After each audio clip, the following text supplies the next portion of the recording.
That woman walked through the gala hall as if she owned the world. Everyone stopped. Everyone looked. But no one imagined that. Just a week ago, she was cleaning the bathrooms of that very same place. What happened in those 7 days will change the way you see people forever. Helena woke up at 4 in the morning every day. Not by choice, by necessity. At 52, her only companion in the darkness was the sound of her own heart beating against her tired chest. 3 jobs. 3 daily humiliations. 3 constant reminders that to the world, she was invisible. The first job, cleaner at the most luxurious business building in the city. There, men in Italian suits stepped over the floor she had just mopped without even looking down. Women with handbags worth more than her yearly salary passed by as if she were part of the decoration. "Excuse me," Helena would murmur when she needed to get through. No one heard. "Thank you," she'd whisper when someone by chance moved aside. No one replied. The second job, caregiver for the elderly at a private nursing home. There, at least, she was seen. Mrs. Elza, 89 years old, always waited for her with a smile. "Helena, my dear, you are an angel." It was the only place where her name carried weight, where her presence mattered. The third job,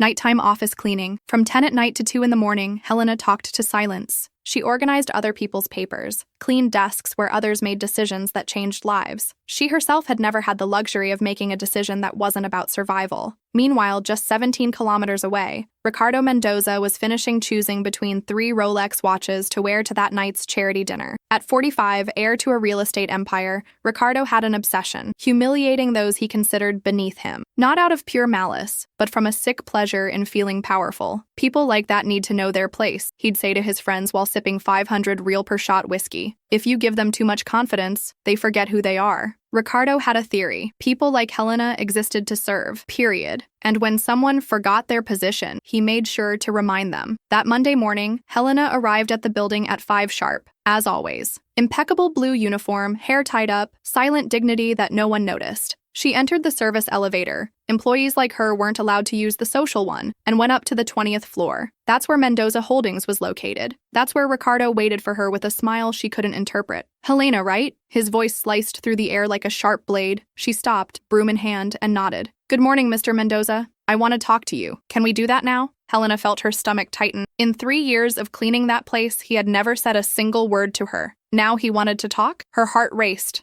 but she kept her composure. "Of course, sir. This Saturday, my company turns 50. We're throwing a party. Big. Important." He paused deliberately, savoring every word. "And I want you to come." Helena blinked, confused. "Me, sir?" "You, as a guest." His smile widened, but there was something cruel in those eyes. "It's a charity event. We're raising funds for underprivileged people. I thought it would be appropriate to have representatives of the working class." The humiliation was wrapped in gift paper, but Helena felt it just the same. He wasn't being kind. He was turning her into a symbol, a trophy of his own generosity. She would be the pet poor of the night. "I'm not sure I have anything appropriate to wear." "Don't worry about that," he interrupted. "It's a fancy party, but I'm sure you'll figure something out. People like you always do, don't they?" Helena swallowed the shame the same way she always had, in silence. "Thank you for the invitation, Mr. Mendoza." "Great. Saturday, 8 o'clock. Don't be late." He walked away, leaving Helena alone with her broom and a feeling she couldn't name. It wasn't gratitude. It wasn't honor. It was something deeper, more painful. It was the confirmation that even when she was included, it was just to be diminished. That night, Helena told Mrs. Elza about the invitation. "My dear," said the old woman, holding her calloused hands, "do you know why he invited you?" "To humiliate me," Helena replied, surprising herself with the honesty. "And are you going?" Helena looked out the bedroom window. Outside, the city sparkled with lights that were never hers. "I'm going." "Why?" "Because I have the right to be there. I cleaned that place. I know every corner, every stain, every secret they leave behind." Helena took a deep breath. "Maybe it's time they got to know me too." Mrs. Elza smiled, a smile that carried decades of wisdom and pain. "Then you're not going as Helena the cleaner." "No," she whispered, feeling something awaken inside her. "I'm going as Helena, period." Tuesday. Helena woke up different.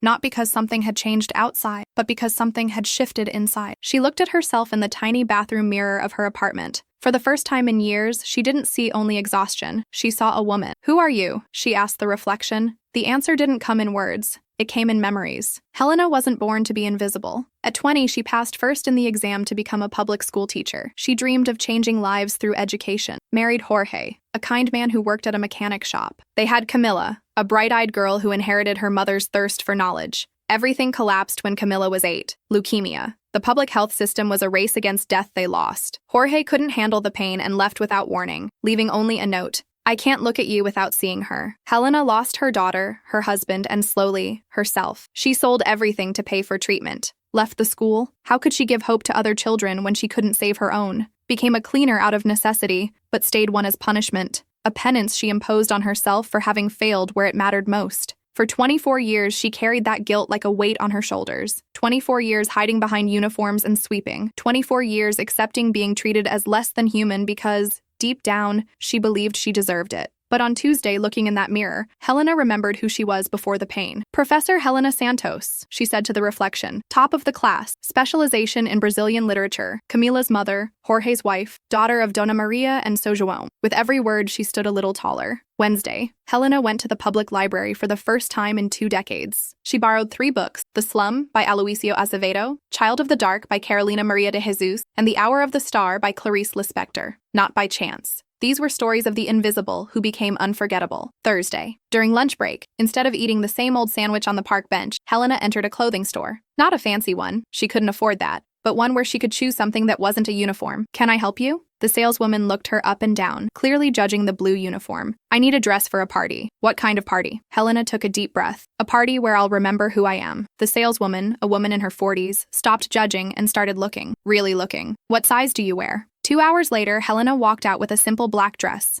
Elegant, nothing extravagant, nothing loud, just dignified. Along with the dress, she bought something she hadn't worn in years. Red lipstick. Friday. Helena asked for leave from her 3rd job and went to the simplest beauty salon she could find. I want to cut my hair, she told the hairdresser. How do you want it? I don't know, I just want to recognize myself when I look in the mirror. 2 hours later, Helena had a modern cut. Nothing dramatic, but it framed her face in a way she had forgotten was possible. Her hair was no longer tied in a tight bun. It was free, like she was beginning to feel. Saturday morning, Helena woke up and, for the first time in years, didn't feel the familiar weight on her shoulders. She spent the day reading, not to escape reality, but to reconnect with the woman who loved words, who understood that literature was resistance, who knew stories had the power to transform both those who tell them and those who hear them. At 6 in the evening, she began to get ready. She took a long shower, not the rushed kind of someone in a hurry, but the kind of someone preparing for something important. She applied lotion to her body, perfume behind her ears, like she used to when going to meet Jorge in their early days. She put on the black dress. It wasn't designer, it didn't cost a fortune, but when she looked in the mirror, she saw a beautiful woman. Not beautiful because she was made up, but beautiful because she was whole. The red lipstick was the final touch. It wasn't a war paint, it was a statement. It was her saying to the world, I exist, I matter, I am here. At 7:30, Helena called a taxi. She could have taken the bus like always, but she decided that tonight, she deserved to arrive with dignity. On the way to the party, she looked out the window and saw the city with different eyes. The same streets, the same buildings, the same lights. But now she wasn't just a spectator. She was part of the landscape. She was someone who also had a right to those lights. The taxi stopped in front of the 5-star hotel where the party would take place. Helena paid the fare, tipped the driver, something she never did because she never had extra, and stepped out of the car. It was exactly 8 o'clock when she began to climb the steps to the main entrance. Not the service entrance, the main entrance. She didn't know that. Inside, Ricardo Mendoza was checking his watch and smiling, waiting to see her arrive, embarrassed, out of place, confirming everything he thought about people like her. He didn't know that the woman about to walk in was no longer the invisible cleaner he humiliated every day. She was Helena, and Helena was ready to remind the world who she really was. When Helena walked through the doors of the main hall, the first person to see her was Marcus, the security guard. The same one who, for 3 years, had always directed her to the service entrance without even looking at her face. Now, he stared at her for several seconds, trying to process who this elegant woman walking with the posture of a queen could be. Helena? He whispered, incredulous. She smiled. Good evening, Marcus. The hall was packed. 300 of the city's elite, all dressed as if competing to see who could flaunt the most. Crystals, diamonds, imported fabrics. It was a parade of vanity disguised as charity. Helena walked through the hall unhurriedly. Each step was a declaration. She wasn't trying to fit in. She was claiming her space. Some guests looked at her with curiosity, others with suspicion. No one recognized her as the woman who cleaned their offices. Ricardo saw her from across the room, and his cruel smile widened. Perfect, he muttered to himself. It's going to be even better than I imagined. He approached her with the arrogance of someone certain they were in control of the situation. Helena, what a pleasant surprise. The word pleasant came out like a bite. You managed to get a dress, I see. I did, she replied, keeping her voice calm and her gaze steady. And where did you get it? Borrowed? Rented? Ricardo laughed, loud enough for nearby guests to hear. I imagine it wasn't easy for someone on your budget. The guests around them began to pay attention. Some chuckled quietly, anticipating the spectacle Ricardo was about to stage. I bought it, Helena replied simply. Oh, of course. And where does someone like you work to afford a dress like that? Helena took a deep breath. She could feel the trap closing in, could see the sadistic gleam in his eyes. This was exactly what he wanted, to turn her into entertainment, into confirmation of his prejudice. But then something happened that no one expected. Ricardo Mendoza. The voice came from behind him, deep and authoritative. Everyone turned. It was Dr. Eduardo Sarmiento, 73 years old, president of the city's cultural foundation, a man respected by everyone in that room. He approached with slow but determined steps, eyes fixed on Helena. Professor Helena Santos, he said, and the words fell into the room like silent bombs. Ricardo's face turned pale. Professor? Dr. Eduardo completely ignored Ricardo and addressed Helena. I met you a long time ago. You used to teach at Dom Pedro State School, didn't you? Helena nodded, feeling her legs tremble. Yes, doctor. My granddaughter Isabella was your student. 5th grade, Class B in 1998. He smiled, a genuine warm smile. You changed that girl's life. The silence in the hall was deafening. All conversations stopped. All eyes turned to Helena. Isabella would come home every day talking about Professor Helena. Dr. Eduardo continued, his voice echoing through the hall. She said you made Machado de Assis feel like her neighbor, that you taught grammar like it was music. My granddaughter hated reading. You turned her into a bookworm. Ricardo tried to interrupt. Doctor, I didn't know that. Silence. Dr. Eduardo cut him off with a level of authority that made Ricardo back away. Isabella told me that Professor Helena would arrive at school an hour early every day to give free tutoring to children who were struggling. She told me you used your own salary to buy books for students who couldn't afford them. Helena closed her eyes. The memories came flooding back, the eager little faces waiting for her stories, the essays she stayed up late correcting, the parents who came to school just to thank her for the change in their children. Isabella is now a PhD in literature from USP, Dr. Eduardo continued, a university professor, just like she dreamed of being when she was 10. And she always says, it all started with a teacher who taught her that words have the power to change the world. The people in the hall began to whisper. The story was spreading like wildfire. Professor Helena disappeared from the school overnight, Dr. Eduardo went on. No one knew why. Isabella cried for weeks. She said she had lost the person she admired most in the world. Helena felt her eyes fill with tears, but she didn't let them fall. Not yet. Ricardo stood pale, clearly trying to understand how the situation had spiraled so completely out of his control. What happened, Professor? Dr. Eduardo asked gently. Why did you leave education? Helena looked around. 300 people waited for her answer. For 24 years, she had kept this story to herself. For 24 years, she had carried the pain in silence. My daughter got sick, she said, her voice steady despite the emotion. Leukemia. I had to sell everything to pay for the treatment. I left the school because I couldn't teach hope anymore when I had lost mine. The silence in the hall was absolute. Not a whisper, not a cough. And after she died, Helena continued, I couldn't go back. How do you teach children to dream when your own dreams died with your child? Dr. Eduardo stepped closer, and to everyone's surprise, took Helena's hands in his. Professor, you never stopped teaching. You just changed classrooms. Helena looked at him confused. For 3 years, you've cleaned the offices where these people make decisions that affect thousands of lives. You've cared for elderly people forgotten by their own families. You've kept running the places where others shine. He looked around at the guests. You never stopped caring, serving, teaching by example. Now the tears ran down Helena's face, but they were different tears, not of pain, but of recognition. Ricardo tried once again to regain control. This is very touching, but nothing. Dr. Eduardo turned to him with fire in his eyes. You invited this woman to humiliate her, didn't you? To turn her into entertainment? Into proof of your supposed superiority? Ricardo stammered. You wanted to humiliate one of the best teachers this city has ever had. A woman who sacrificed her career to save her daughter. A woman who, even in pain, never lost her dignity. The second twist was about to happen, and Helena had no idea what Dr. Eduardo knew about Ricardo Mendoza. Dr. Eduardo wasn't finished. He turned to Ricardo with a look Helena had never seen in her 3 years cleaning that building. It was the look of someone about to strip a soul bare. Since we're talking about truths, Dr. Eduardo said, his voice slicing through the air like a blade. Why don't we tell yours, Ricardo? Ricardo's face turned completely pale. Doctor, I don't know what you're talking about. No? Then let me refresh your memory. Dr. Eduardo addressed all the guests. Do you know how Ricardo Mendoza built his empire? Murmurs rippled through the room. Ricardo tried to cut in. That's irrelevant. Oh, it is relevant. Dr. Eduardo was relentless. In 1987, Mendoza Holdings bought 17 plots of land on the outskirts of the city, land where poor families had lived for generations. Do you know how he managed to buy them for next to nothing? Helena felt a chill run down her spine. She knew that story. Everyone from the outskirts did. He forged documents, Dr. Eduardo went on, created fake debts, faked legal actions,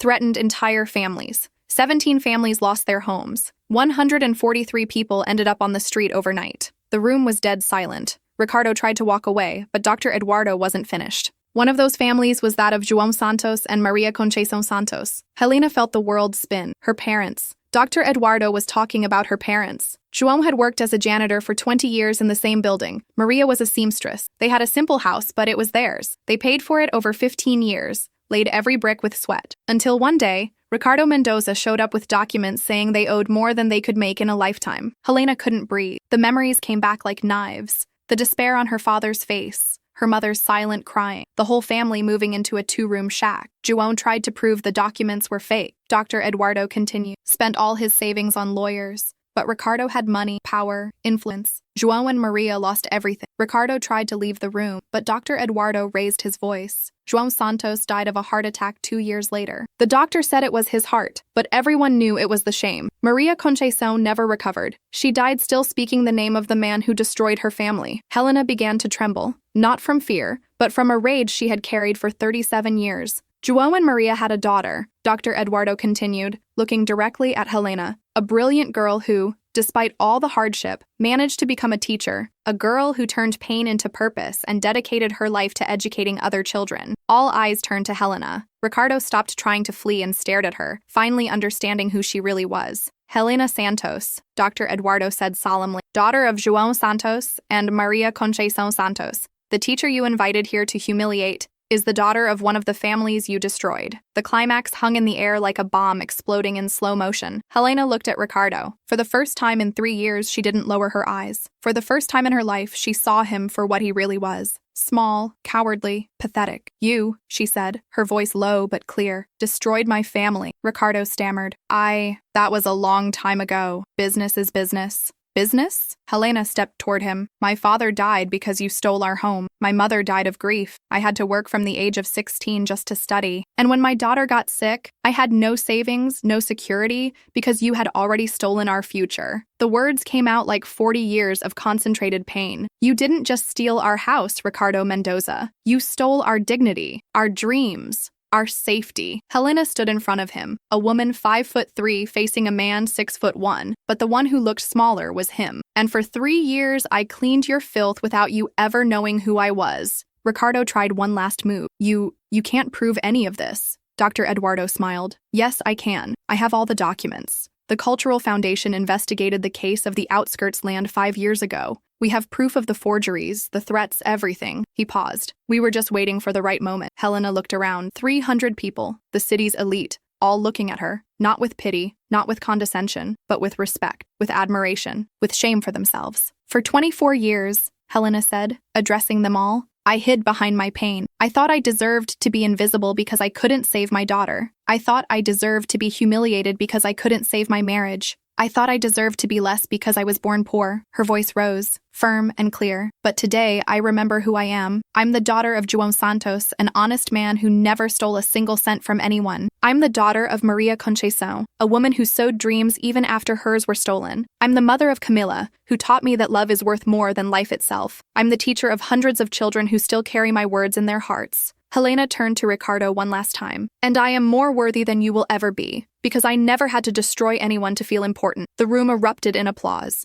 Not polite charity gala clapping, but real applause. Of recognition, of justice finally served. Ricardo left the hall humiliated, destroyed, small. Some guests followed him out, clearly uncomfortable, but most stayed. Dr. Eduardo approached Helena. Professor, the Cultural Foundation is launching a literacy program for adults. We need someone to lead it. Someone who understands that to educate is to transform lives. Helena looked at him, then at the hall full of people who now saw her, really saw her for the first time. I accept, she said, but on one condition. What is it? I want the program to run in the outskirts, where people like me live, where stories like mine are born. Dr. Eduardo smiled. Professor Helena Santos, It would be an honor. 3 months later, Helena stood in front of 45 adults in the improvised classroom of a public school in the outskirts of the city. Ages ranged from 18 to 78. Workers, housewives, retirees, the unemployed. All with one thing in common, a thirst for learning that life had never managed to kill. "My name is Helena Santos," she said on the first day, "and today our journey begins." The news of Ricardo's party had spread through the city like wildfire. The local newspapers covered the story. Social media couldn't talk about anything else.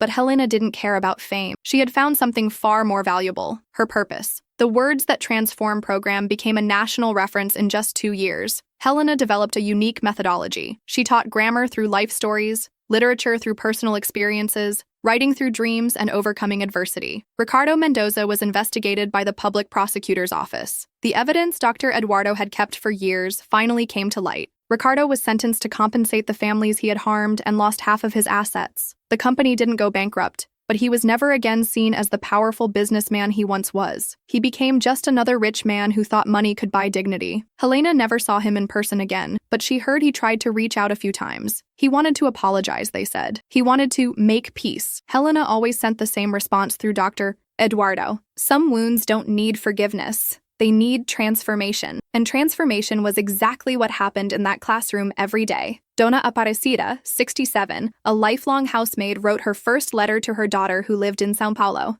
"Teacher Helena," she said, eyes shining, "for the first time, I managed to put on paper what I feel in my heart." Carlos, 34, a construction worker, discovered he had a talent for poetry. His verses about life on the construction site touched hearts and awakened awareness. "You taught me there's no such thing as a small word," he told Helena. "There's only people who don't know the power they have." Joaquim, 52, a doorman, started writing a book about his experience as a black man in the outskirts of a city that pretended not to see color, but treated those with dark skin differently. "Teacher, you taught me that our story needs to be told by us." With every life transformed, Helena felt Camilla closer. With every soul touched, she understood that her daughter hadn't died in vain. The love she could no longer give to Camilla multiplied into dozens of other children, not by age, but by heart, whom she had adopted through words. A year after the party, Helena received a letter. It was from Isabella, the former student Dr. Eduardo had mentioned. Now a PhD in literature, she wanted to meet in person the teacher who had changed her life. They met on a Saturday afternoon, in the same cafe where Helena used to grade papers 25 years earlier. "Teacher,"